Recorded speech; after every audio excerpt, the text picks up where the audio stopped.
So we have speaking a lot about authorities, roles, privileges to control user level access and user level actions that he or she can perform inside any secure application. But if you ask me, where does all these authorities or roles, privileges, details are stored inside Spring Security? The answer is user details itself. If you can remember from the previous videos, user details is a contract which is maintained by Spring Security where all the details associated to an user will be stored. It includes his authentication details, username, email, password, along with the authorities. So inside user details interface, if we go and check, we have a method called get authorities and it will return a collection of granted authority.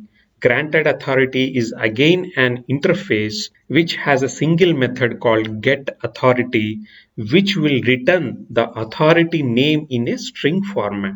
This indicates a single user can have multiple authorities, roles, like as an user, I may have both read, write authorities. In such scenarios, user details has the flexibility to maintain all my authorities details in a collection. And we store all these authorities details using granted authority interface. And inside this interface, we have a method called get authority, which will be called by Spring Security at the runtime to fetch the name of the authority and try to compare with your configurations or business logic that you have implemented. So let's try to go and see inside the code all these methods and interfaces. Now we are inside the user details interface. As you can see, there is a method called getAuthorities which will return a collection of objects which implements granted authority interface. I can go and see inside granted authority interface. There is a single method called getAuthority which will give my authority in the string format. We have many implementations of granted authority. One such is simple granted authority. As you can see, this is a class which implements granted authority and it has a method called get authority which will return the role or authority in a string format. So you can call with whatever name you want like role or authority. At the end, all these details are related to authorization or user level control access inside your application. Let's try and go inside our previous implementation that we have built. Here, I'm not going with the default user details manager like JDBC user details manager. So if you are going with in-memory or LDAP or JDBC user details manager, your return type will be user details where the authorities also will be stored.